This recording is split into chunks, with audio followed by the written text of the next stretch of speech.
Apa ada pengaturannya sendiri yang berubah? Jelas Pak, jelas sekali. Jelas ya? Jelas. Hilang-hilang, sekarang hilang. Gimana? Suaranya hilang? Gambarnya hilang tadi. Sekarang nggak ada gambar.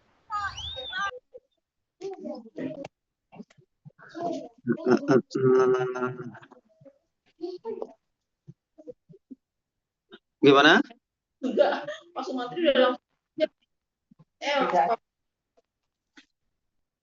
Nggak ada gambar. Nggak ada gambar? Tidak ada, kosong punyaku. Apa salah? Nggak ada nih Bapak gambarnya. Nah, sudah. Udah ya? Sudah.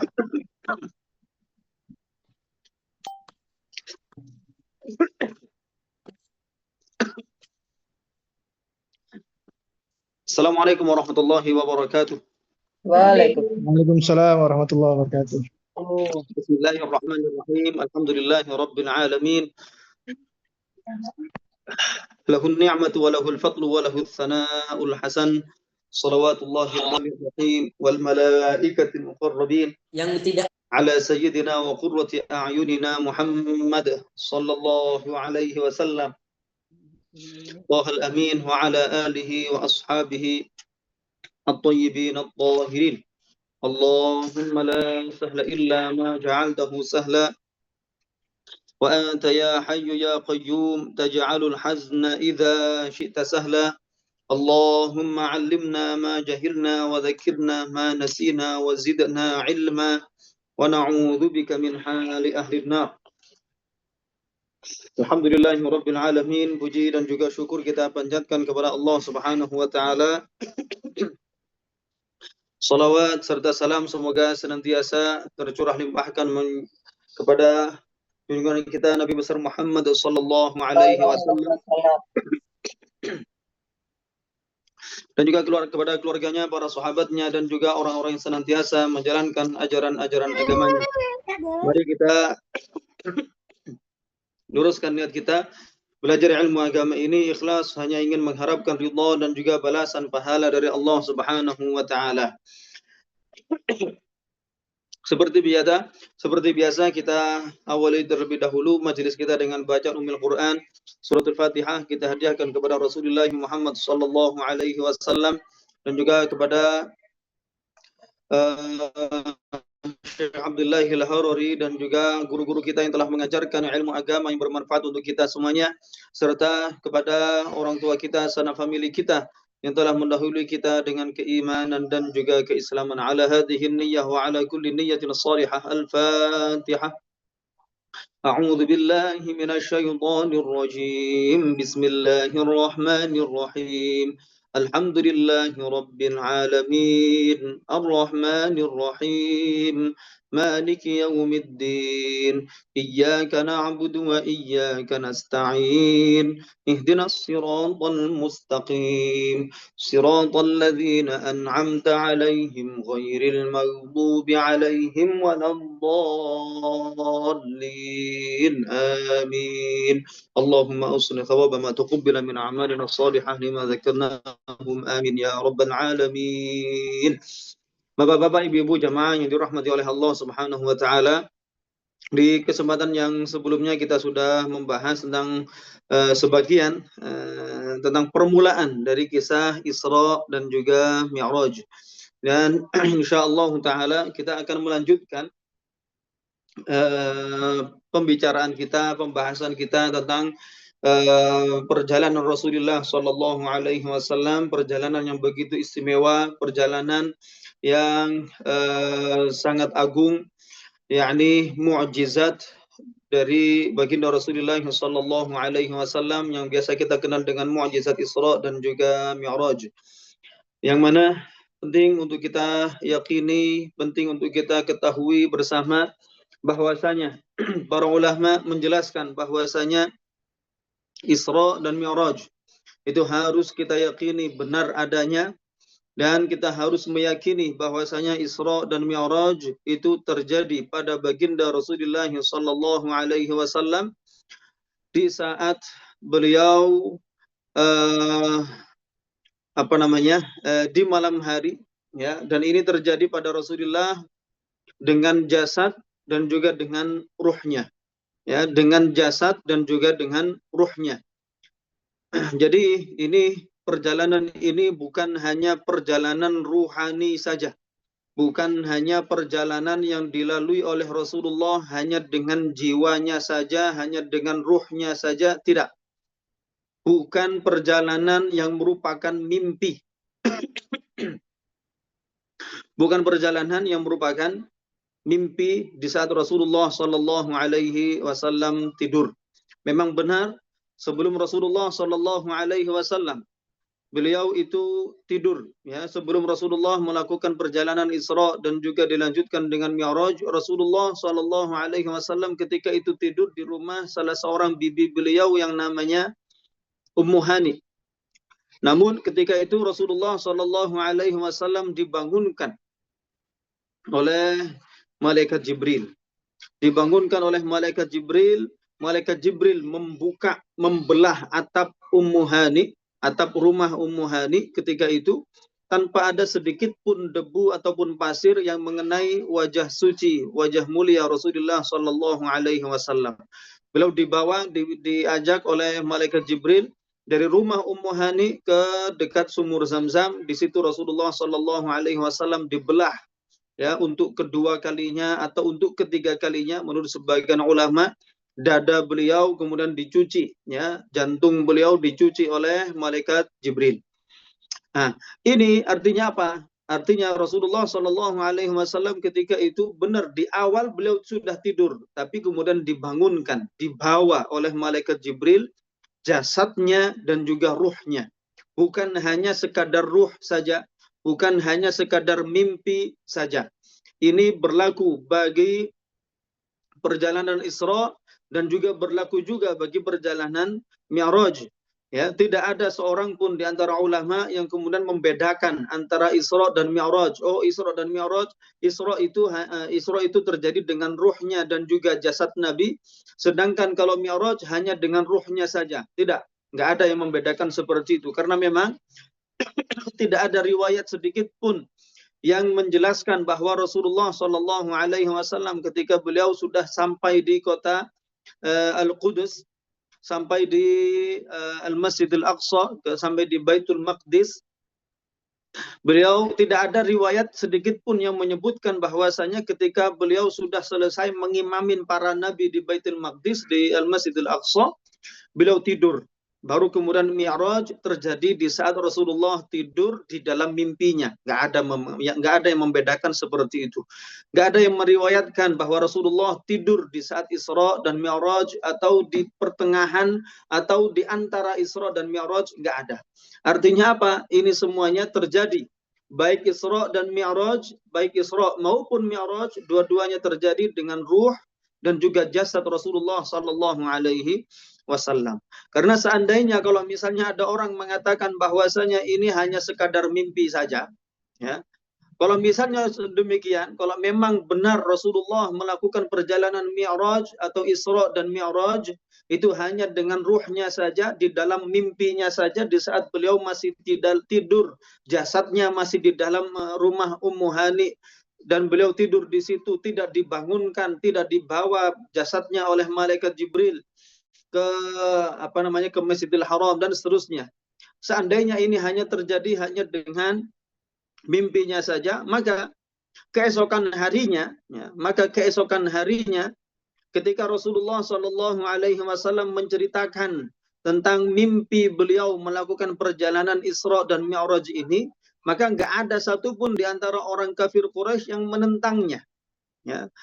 Tidak ada. Karena apa? Karena yang siapapun bisa saja menceritakan mimpi. Ya, mimpi juga aneh-aneh. Kalau misalnya ada orang mengatakan bahwasanya tadi malam saya mimpi pergi ke Cina, tadi malam saya mimpi pergi ke Rusia, tadi malam saya mimpi pergi ke ke Amerika misalnya.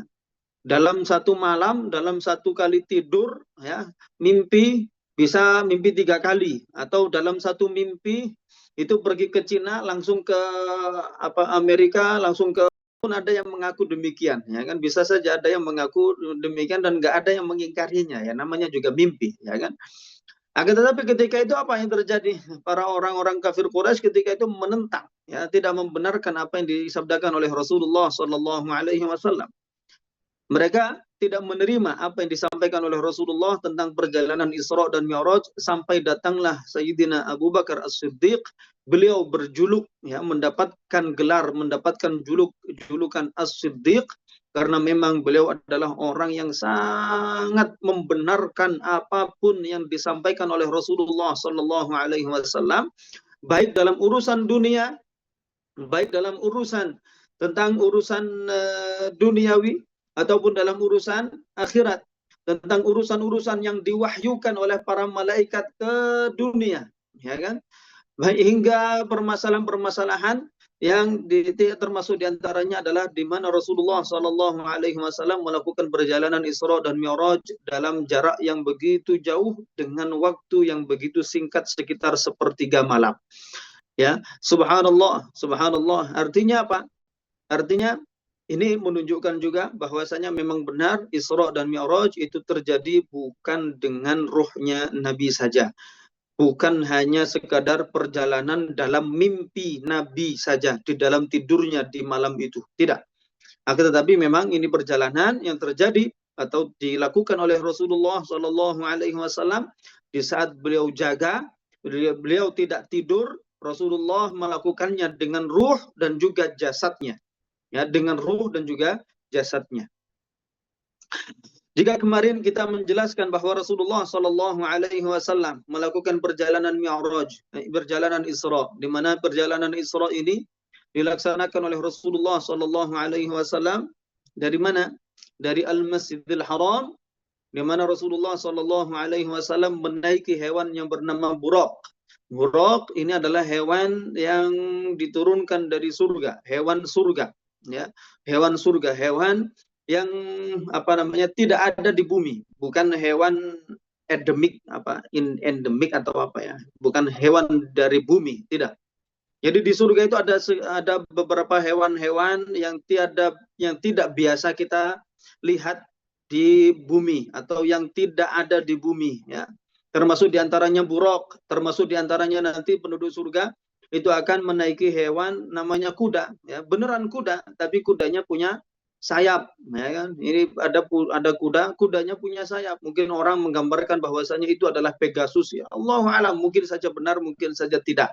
Tapi ada kuda, ya, ada kuda di surga nanti menjadi hewan tunggangan umat Islam, tunggangan penduduk surga untuk melampaui jarak-jarak yang ada di dalam surga, karena surga itu memang sangat luas dan penduduk surga itu akan saling mengunjungi di akhirat nanti, di dalam surga nanti. Mereka mengunjunginya, ada yang menggunakan menggunakan ranjang tempat dia tempat dia duduk di atas ranjang. Ranjangnya ini akan terbang. Ada kalanya dia menaiki hewan namanya kuda tadi itu, kudanya punya sayap. Lah ini buraq juga punya sayap. Buraq dan juga kuda yang kita sebutkan ini salah satu di antara hewan yang ada di dalam.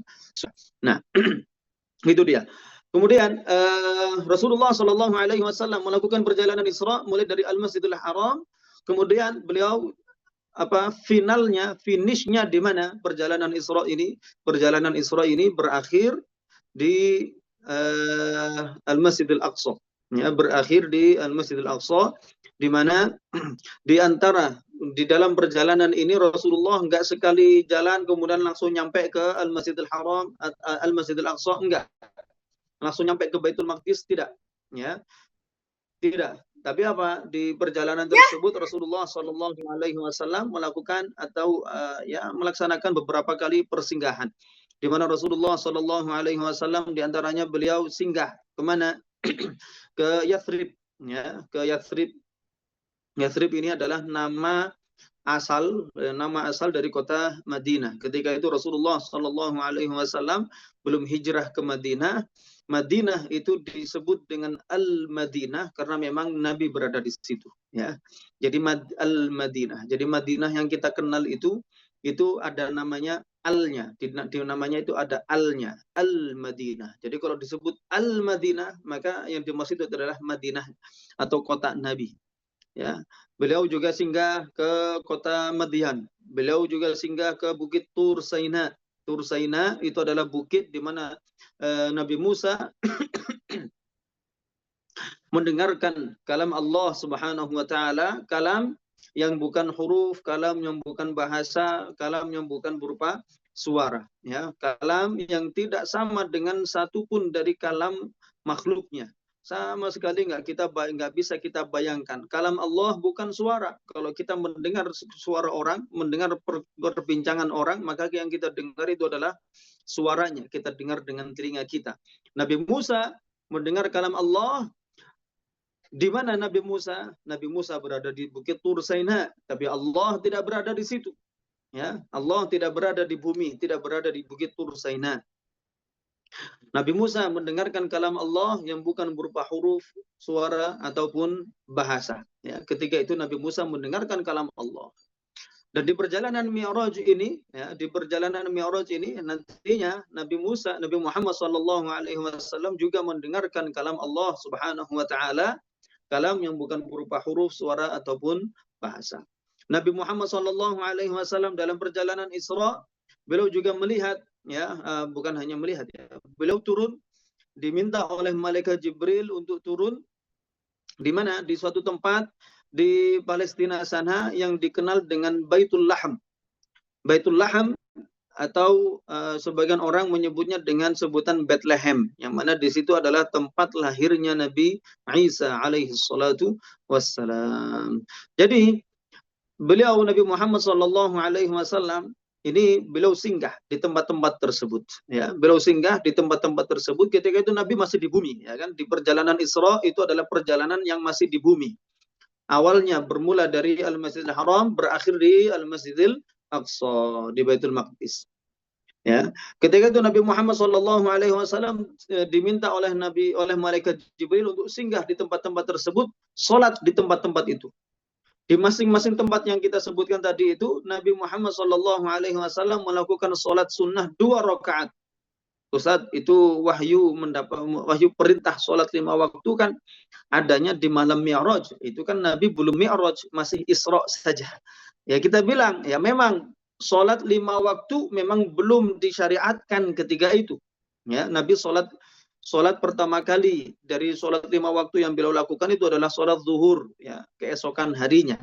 Ya, keesokan harinya setelah beliau kembali ke bumi lagi. Nah, tapi bukan berarti bahwasanya sebelumnya Rasulullah enggak sholat sama sekali, enggak. Ketika itu sudah ada sholat wajib juga, ya, tapi bukan sholat 5 waktu. Ketika itu sholatnya itu adalah sholat di antaranya itu adalah sholatul atamah, di antaranya yang wajib, ya, di antara yang wajib itu adalah sholatul atamah, sholat di malam hari. Jadi sholat itu sudah ada. Nabi SAW diminta malaikat Jibril untuk sholat di tempat-tempat tersebut. Kenapa? Karena memang ini adalah tempat-tempat yang penuh dengan berkah. Ya, tempat-tempat yang penuh dengan berkah. Tempat-tempat yang diberkahi oleh Allah Subhanahu wa taala. Madinah diberkahi karena akan menjadi tempat hijrahnya Sayyidina Muhammad sallallahu alaihi wasallam. Bukit Tur Saina diberkahi karena memang disitulah Nabi Musa pernah berada, disitulah Nabi Musa pernah mendengarkan kalam Allah Subhanahu wa taala, dan di Baitul Laham itu juga tempat yang dimuliakan oleh Allah, tempat yang diberkahi oleh Allah karena memang disitulah Nabi Isa dilahirkan ke bumi ini. Subhanallah, subhanallah. Ini artinya apa? Artinya malaikat Jibril meminta, ya, mengajari, menanamkan kepada Nabi Muhammad SAW ajaran diperbolehkannya tabarruk, ngambil berkah. Jadi ini semuanya tempat-tempat berkah. Jadi para nabi seluruhnya itu membawa berkah. Ya, para nabi seluruhnya itu membawa berkah. Badan-badan mereka itu penuh berkah, dan tempat-tempat yang pernah mereka tempati penuh berkah. Dan segala apapun yang pernah disentuh oleh para nabi ini juga penuh berkah. Malaikat Jibril meminta Nabi Muhammad SAW, meskipun beliau merupakan nabi paling mulia, nabi yang paling agung di antara lebih dari para nabi-nabi sebelumnya. Akan tetapi meskipun demikian, malaikat Jibril meminta Nabi SAW untuk turun di tempat berkah tersebut, tempat yang penuh berkah tersebut, sholat di tempat tersebut. Subhanallah. Ini artinya apa? Nabi sendiri bertabarruk. Nabi SAW, beliau sendiri bertabarruk. Di samping beliau juga memberikan berkah untuk kita semuanya. Kemudian ketika Rasulullah SAW nyampai di Baitul Maqdis, nyampai di mana? Di Baitul Maqdis, Al-Masjidil Aqsa. Rasulullah SAW turun dari Buraq, kemudian beliau mengikat mengikat tali pelana, bukan pelana, apa istilahnya itu ya, tali kendalinya Buraq di tempat para nabi biasa mengikat hewan tunggangan mereka. Ya, di Buraq ini kalau istilah kita diparkir ya, ditempatkan ya, di mana diikat, di mana di tempat biasa para Nabi SAW mengikat hewan tunggangan mereka. Akhirnya Rasulullah SAW memasuki Baitul Maqdis, dan di situ Rasulullah SAW mengimami semua para Nabi, semua Nabi. Kalau kita pernah menyinggung jumlah Nabi seluruhnya itu ada 124.000 Nabi. Ya, jumlah para Nabi itu ada 124.000 Nabi. Semuanya berkumpul di situ. Ya, baik yang masih hidup ataupun yang sudah meninggal. Yang masih hidup seperti Nabi Isa hidup di mana? Di langit, diturunkan oleh Allah Subhanahu wa taala, turun ke bumi, ke Baitul Maqdis. Nabi Khidir, beliau dijadikan oleh Allah datang ke Baitul Maqdis, dan juga nabi-nabi yang lainnya, ya, nabi-nabi yang lainnya. Ini semuanya didatangkan oleh Allah. Mereka yang sudah meninggal dunia, mereka itu meninggal dari kehidupan dunia, tapi mereka masih hidup di kehidupan alam barzakh. Di dalam kubur mereka, jasad mereka utuh dijaga oleh Allah Subhanahu wa taala. Mereka dikeluarkan dari kubur mereka. Ya, mereka dikeluarkan dari kubur mereka, kemudian bertemu dengan Nabi SAW untuk memuliakan Nabi SAW. Kemudian untuk memuliakan Nabi lagi, Allah Subhanahu wa taala menjadikan Nabi Muhammad SAW ini memimpin salat para nabi seluruhnya. Disitulah perjalanan Isra terjadi. Di perjalanan Isra, Nabi SAW melihat sekian banyak hal-hal yang ajaib.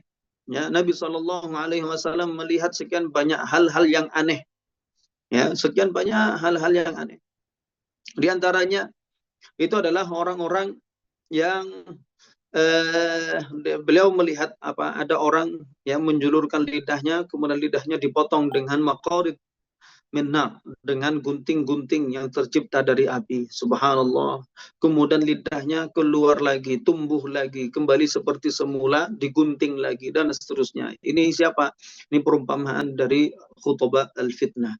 Khutbah al-fitnah yaitu penceramah-penceramah yang menyebarkan fitnah.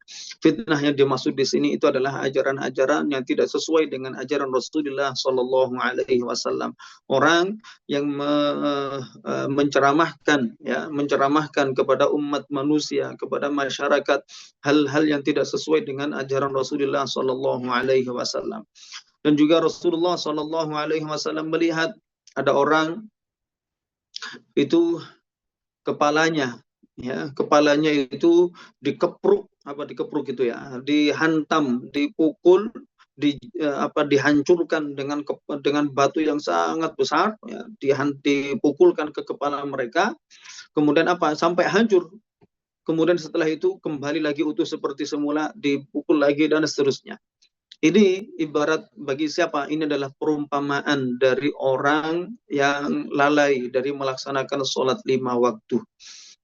Sebagian juga Nabi SAW melihat di antara keajaiban yang ada di saat Isra, Rasulullah melihat ada sebagian orang, ya, ada sebagian orang yang dia itu disediakan 2 daging. Ada satu dagingnya itu daging yang sangat segar, sudah diiris-iris, ya, sudah dipotong-potong, sudah diiris-iris, sudah siap saji.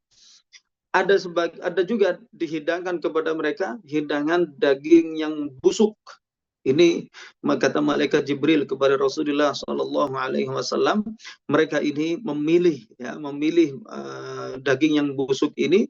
Kemudian malaikat Jibril menjelaskan itu adalah perumpamaan orang-orang yang berzina. Subhanallah, subhanallah. Ya, ini adalah sesuatu yang begitu luar biasa. Ya, begitu luar biasa.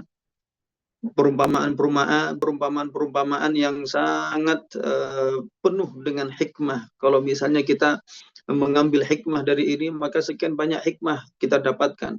Rasulullah Shallallahu Alaihi Wasallam juga melihat dunia di malam itu dijadikan oleh Allah Subhanahu Wa Taala mempunyai bentuk dalam wujud, dalam rupa manusia perempuan yang sudah tua renta. Ya, manusia perempuan yang sudah tua renta. Kata malaikat Jibril kepada Rasulullah, itu adalah perumpamaan dunia. Artinya apa perumpamaan dunia?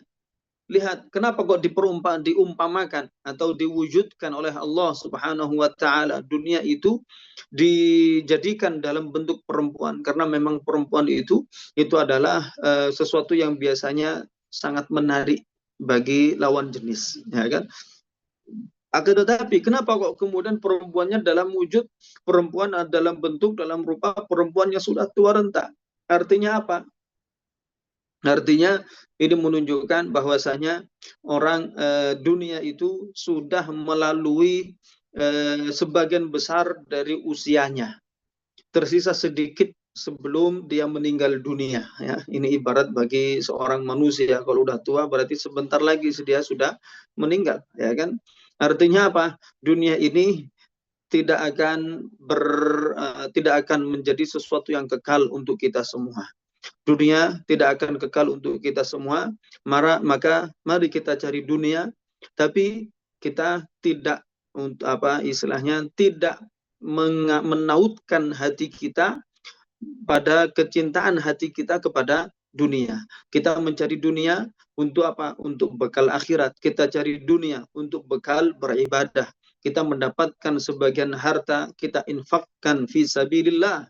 Kita infakkan untuk dakwah fi sabilillah, untuk dakwah dalam menyebarkan dakwah Ahlus Sunnah wal Jamaah.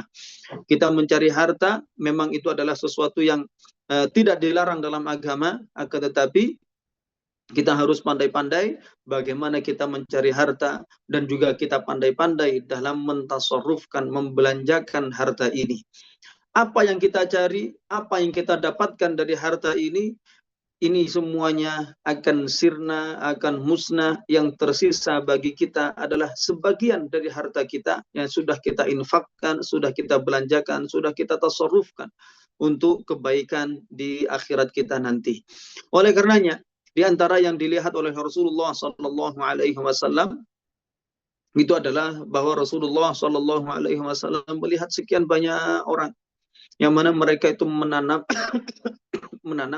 suatu tanaman, kemudian mereka menanam dan juga kemudian panen tidak lama kemudian di satu hari yang sama.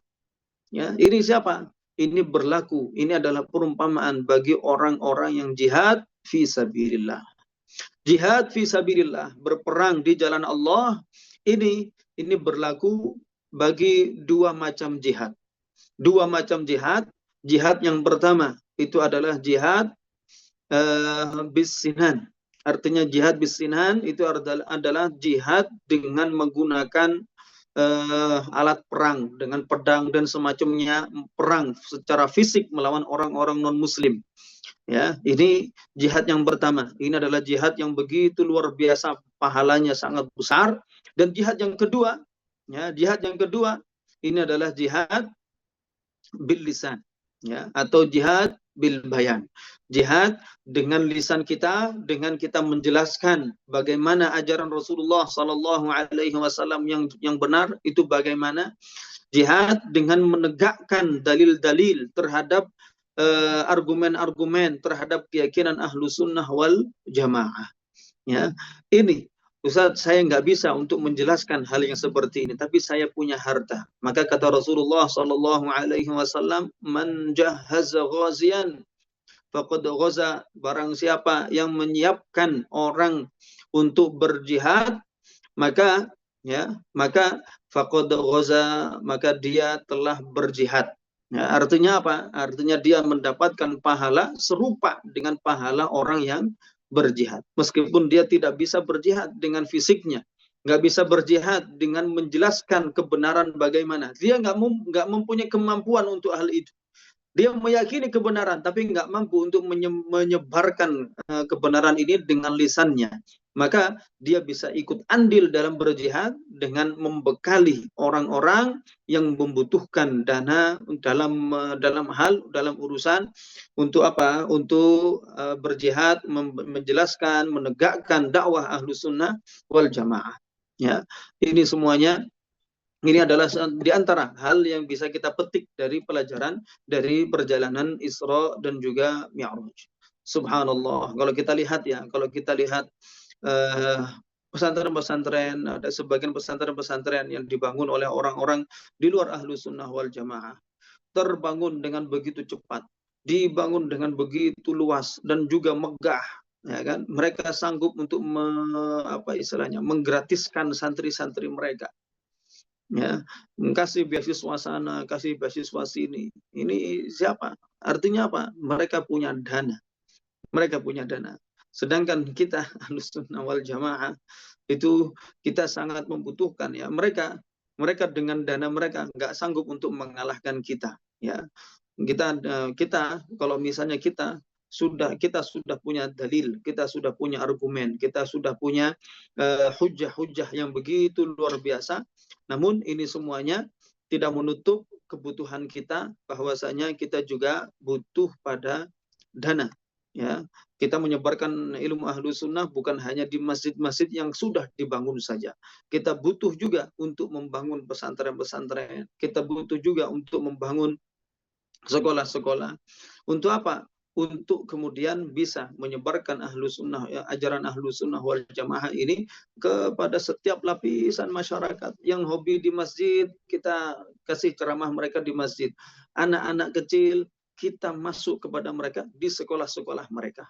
Ya, kita masukkan mereka juga ke sekolah kita. Nah, ya seperti ini. Ini salah satu untuk memotivasi kita dalam membelanjakan harta kita dalam jalur-jalur yang dibenarkan, jalur-jalur yang memang di situ membawa kebaikan bagi kita di akhirat nanti. Kemudian setelah itu Rasulullah Shallallahu Alaihi Wasallam keluar dari mana?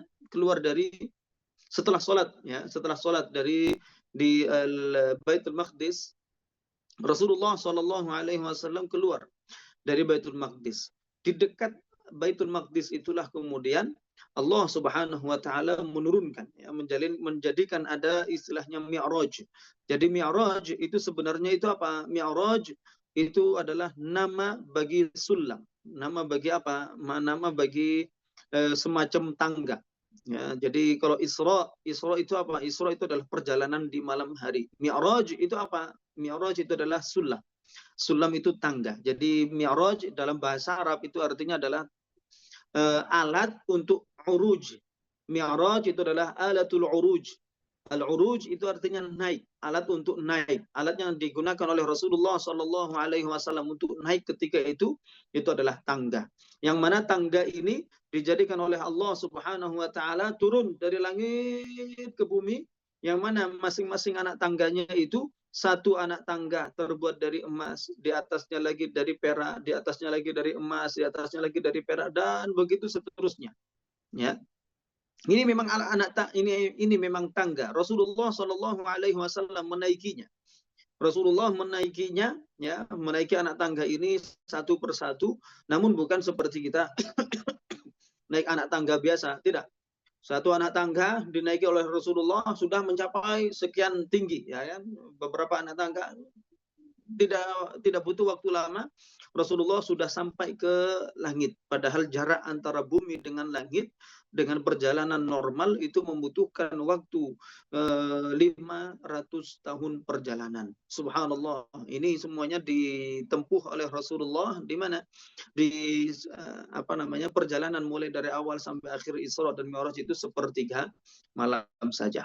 Kemudian Rasulullah Shallallahu Alaihi Wasallam mendapati pintu di mana? Pintu di langit pertama dan langit kedua, langit ketiga, langit keempat, langit keenam, ya dan seterusnya sampai ketujuh itu semuanya tertutup. Ketika itu malaikat Jibril meminta untuk kepada malaikat penjaga pintu langit ketika itu untuk apa? Untuk dibukakan, ya, untuk dibukakan pintu langit. Subhanallah, ya. Jadi ini dari sini kemudian kita bisa memahami juga bahwasanya langit itu merupakan benda kathif. Benda kathif itu artinya apa? Benda yang bisa disentuh tangan. Bisa disentuh tangan. Seperti bumi kita juga termasuk benda kathif. Benda yang bisa disentuh tangan. Kalau seperti udara, cahaya, itu kan benda yang latif. Benda yang nggak bisa disentuh tangan. Kita menghirup udara, kita hembuskan udara, kita merasakan udara itu. Tapi kita nggak bisa menyentuh udara, ya kan? Nggak bisa menyentuh udara. Begitu juga dengan cahaya, ya, nyawa atau jiwa atau roh seseorang, ya ini nggak bisa disentuh tangan. Malaikat juga demikian, nggak bisa disentuh tangan. Subhanallah. Tapi langit ini termasuk benda yang diciptakan oleh Allah, sangat kuat, sangat kokoh, ada pintu di situ. Allah Subhanahu wa taala berfirman di dalam surat An-Naba, wa banaina fawqakum sab'an shidada. Yang maknanya wa banaina, dan telah kami bangun. Lihat nih. Artinya apa? Artinya langit itu adalah benda yang dibangun oleh Allah. Artinya dibangun merupakan sesuatu yang ada bangunannya, sesuatu yang bisa disentuh tangan. Fauqakum, di atas kalian, sab'an, 7 langit, syidadan, yang maknanya 7 langit ini adalah 7 langit yang sangat kuat, sangat kokoh, jauh lebih dari kuatnya bumi. Bumi kita ada di situ yang berlumpur, ya kan? Ada bumi kita, ada bagian dari bumi kita itu yang bergeser, ada gempa dan segala macam. Kalau langit tidak ada seperti itu. Tidak ada celah sedikit pun yang ada di langit. Ya, langit itu sangat kuat. Subhanallah, sangat kuat, sangat kokoh.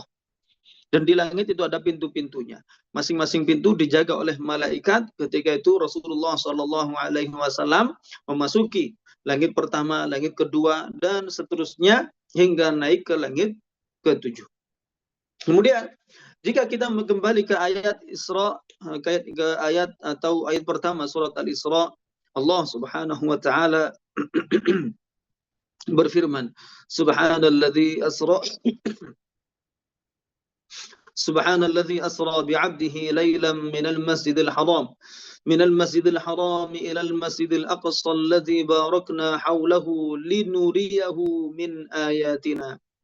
Jadi di situ dijelaskan, ya, bahwasanya Allah Subhanahu wa taala memperjalankan hambanya di malam hari itu minal masjidil harami ilal masjidil aqsa. Ini untuk perjalanan Isra, mulai dari al-masjidil haram di Mekkah sampai ke al-masjidil aqsa yang ada di Al-Qudus. Yang mana Allah Subhanahu wa taala berfirman, alladzi barakna haulahu, yang mana daerah-daerah atau area-area sekitar, ya, sekitar daerah area sekitar Al-Masjidil Aqsa ini adalah tempat-tempat yang penuh berkah. Dan di situ setelah itu Allah Subhanahu wa taala menjelaskan tujuan dari Isra dan juga Mi'raj, linuriyahu min ayatina. Itu tujuannya itu adalah untuk Allah Subhanahu wa taala perlihatkan, agar Allah Subhanahu wa taala menampakkan kepada Nabi Muhammad sallallahu alaihi wasallam keajaiban-keajaiban yang diciptakan oleh Allah, baik yang ada di alam bawah ataupun juga yang ada di alam atas. Yang ada di alam bawah sudah kita jelaskan sebagian di antaranya. Ya kan, Rasulullah juga melihat iblis ketika itu. Rasulullah juga melihat perumpamaan seorang yang menghibah umat Islam. Rasulullah juga melihat mencium bau yang begitu harum semerbak. Dari mana munculnya? Dari kuburan Masyitah. Ya, artinya Masyitah ini adalah dalam bahasa Arab, ya, Masyitah itu bukan nama. Masyitah itu adalah suatu pekerjaan seorang yang bekerja sebagai tukang sisir. Masyitah binti Fir'aun, tukang sisirnya Raja Fir'aun. Ya, ini mengeluarkan, ya, ini termasuk di antara perempuan yang salihah, perempuan yang mati syahid. Dan kemudian mereka dari kuburan inilah kemudian Allah Subhanahu wa taala mengeluarkan bau yang begitu harum dan juga wangi, dicium oleh Rasulullah sallallahu alaihi wasallam di perjalanan Isra, ketika Rasulullah masih di bawah, masih di bumi. Di alam atas Allah Subhanahu wa taala juga menampakkan sekian banyak keajaiban-keajaiban yang diciptakan oleh Allah Subhanahu wa taala di arah atas. Termasuk di antaranya itu adalah Rasulullah melihat adanya Sidratul Muntaha. Sidratul Muntaha itu apa? Sidratul Muntaha itu adalah sebuah pohon, ya, pohon yang begitu besar, yang begitu megah, pohon yang begitu tinggi. Tapi jangan dibayangkan kalau ada pohon yang besar, yang tinggi, kemudian jangan disamakan dengan pohon yang ada di bumi. Kalau pohon di bumi, pohon gede kayak gitu, tinggi kayak gitu, akhirnya terkesan serem. Kemudian orang bilang ada kuntilanaknya. Enggak, di situ enggak ada kuntilanak. Ya, kuntilanak itu jin, dan jin itu enggak ada di langit. Yang ada di langit itu adalah para malaikat. Jin itu tempatnya di bumi bersama dengan manusia. Ya, bersama dengan manusia. Jin ada di bumi satu, di bumi kedua, dan seterusnya. Tapi kalau manusia hanya ada di bumi pertama ini saja. Jadi di Sidratul Muntaha itu adalah pohon yang besar, tapi bukan pohon yang serem, bukan pohon yang istilahnya angker, enggak. Pohonnya itu pohon yang sangat indah, ya. Saking indahnya, kata Rasulullah Sallallahu Alaihi Wasallam, ketika itu Rasulullah melihatnya, dan ketika itu ada sekian banyak kupu-kupu yang diciptakan oleh Allah berterbangan mengelilingi, mengurumuni Sidratul Muntaha. Kata Rasulullah Sallallahu Alaihi Wasallam, ketika pemandangannya sudah seperti itu, maka tidak ada lagi lisan yang sanggup untuk mendeskripsikan, menggambarkan betapa indahnya Sidratul Muntaha. Ya, subhanallah, Sidratul Muntaha sangat tinggi, ya. Akarnya itu ada di langit ke-6, dahan-dahannya, daun-daunnya, buahnya itu menjulang tinggi sampai ke atas langit ke-7. Padahal jarak antara langit ke-6 dengan langit ke-7 itu jaraknya ditempuh dengan selama 500 tahun perjalanan. Ya, 500 tahun perjalanan. Tingginya atau tebalnya langit ke-7 itu juga ditempuh dengan waktu 500 tahun perjalanan. Rasulullah melihat ini semuanya, ini adalah sesuatu yang sangat mengagumkan, sangat yang luar biasa. Ini salah satu di antara tanda-tanda kekuasaan Allah yang ditampakkan kepada Rasulullah di malam tersebut. Ya, ini adalah salah satu di antara tujuan Mi'raj. Kemudian di dekat Sidratul Muntaha inilah Rasulullah Shallallahu Alaihi Wasallam ketika itu melihat malaikat Jibril. Malaikat Jibril ketika itu, Ustaz, bukannya malaikat Jibril udah biasa dilihat sama Nabi? Ya, sudah biasa dilihat sama Nabi. Tapi biasanya malaikat Jibril itu menjelma atau merubah wujudnya menjadi bentuk manusia laki-laki tanpa alat kelamin laki-laki.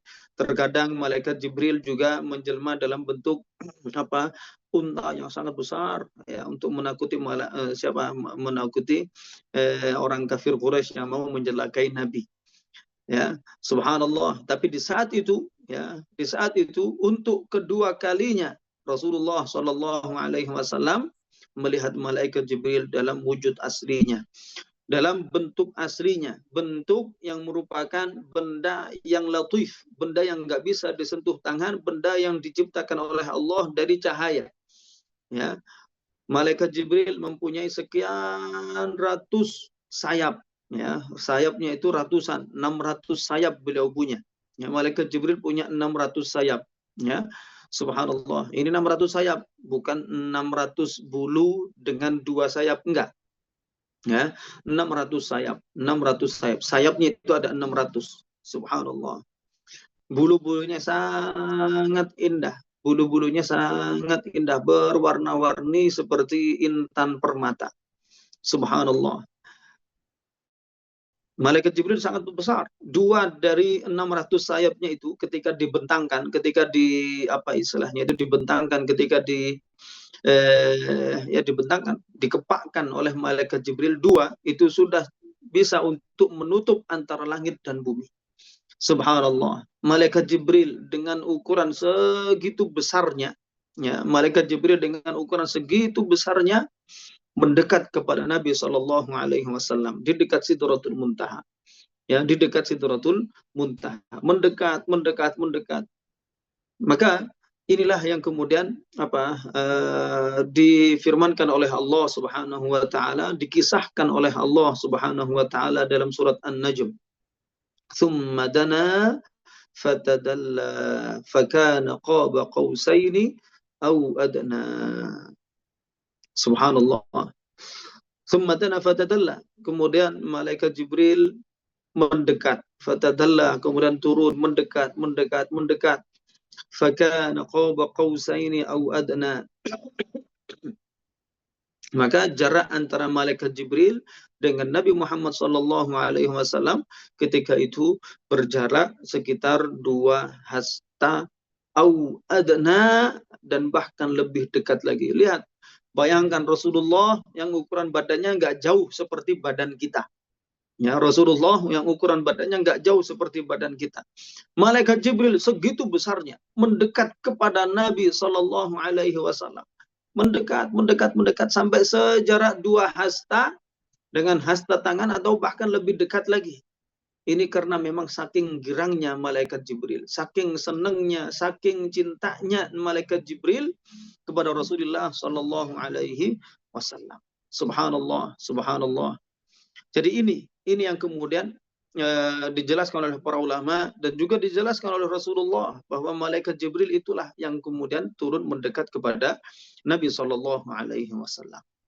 Jadi apa namanya? Sebagian orang menyatakan bahwa Nabi Muhammad itu Mi'raj. Mi'raj tujuannya untuk apa? Agar Nabi dinaikkan karena memang Allah Subhanahu wa taala sudah menunggu di arah atas sana, Nabi dinaikkan untuk bisa bertemu dengan Allah di tempat Allah berada di atas langit sana. Nah, mereka kemudian apa? Mereka katanya, ya ini apa? Dalilnya mana? Ya, dalilnya ayat yang kita baca tadi, kata mereka. Ya, mereka bilang, mereka mengatakan, ini thumma dana fatadalla fakana qaba qausaini aw adna. Kata mereka ini menjelaskan tentang Allah dengan Nabi Muhammad. Katanya Allah mendekat kepada Nabi atau sebaliknya Nabi mendekat kepada Allah, kata mereka. Dengan jaraknya. Dari segi jaraknya. Ini adalah sesuatu yang mustahil. Ya, sesuatu yang mustahil secara akal dan juga sesuatu yang tidak diterima oleh Rasulullah sallallahu alaihi wasallam. Dari segi peristiwanya tidak seperti itu peristiwa yang terjadi. Ayat ini turun kepada siapa coba? Ayat ini turun kepada Nabi. Yang mengalami perjalanan Mi'raj siapa? Nabi.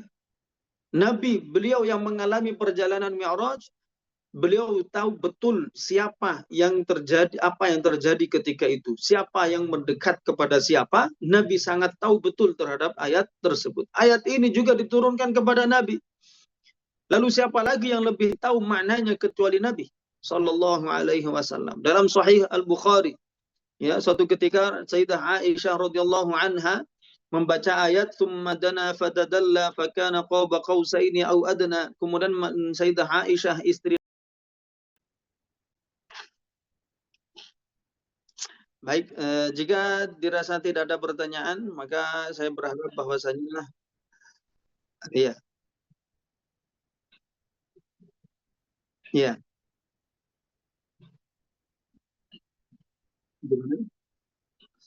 Itu hadisnya sebenarnya ada beberapa sekian banyak riwayat, ya, sekian banyak riwayat.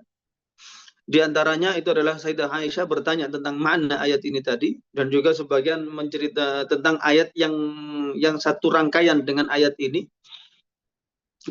Di suatu riwayat juga disebutkan beberapa ayat tentang hal ini, ditanya kepada Rasulullah Shallallahu Alaihi Wasallam tentang ayat, diantaranya adalah thumma dana fatadalla fakana qaba qausaini au adna. Kata Rasulullah Shallallahu Alaihi Wasallam, innama dzaki Jibril, innama dzaki Jibril. Dzaki itu, ya, artinya dzaki itu adalah itu. Innama dzaki, yang orang itu, ya, yang dimaksud dalam ayat itu, ya, atau orang atau individu hamba yang disebut dalam ayat tersebut, yang dimaksud dalam ayat itu adalah Jibril. Ini ada sekian banyak riwayat. Di Al-Bukhari sendiri ada sekian banyak riwayat. Akhirnya Sayyidah Aisyah nanya, lah Nabi, bukannya Nabi juga bertemu dengan malaikat Jibril itu sudah sering, di bumi juga sering, yang membersamai Nabi di saat Isra juga malaikat Jibril, kok di situ disebutin lagi? Lah iya, kata Nabi, iya memang, kata Nabi, ketika itu perjumpaan dengan malaikat Jibril itu adalah perjumpaan istimewa, karena di saat itu Nabi melihat malaikat Jibril dalam rupa dan bentuk aslinya. Ya, yang mana Nabi melihat malaikat Jibril dalam bentuk rupa aslinya itu seumur hidup Nabi 2 kali, ya, 2 kali seumur hidup. Sekali ketika Nabi masih di Mekah, di suatu tempat namanya Ajihad, itu pertama kalinya. Untuk kedua kalinya Nabi melihatnya di mana? Di dekat Sidratul Muntaha. Walaqad ra'ahu nazlatan ukhra 'inda Sidratil Muntaha. Nah, Assalamualaikum.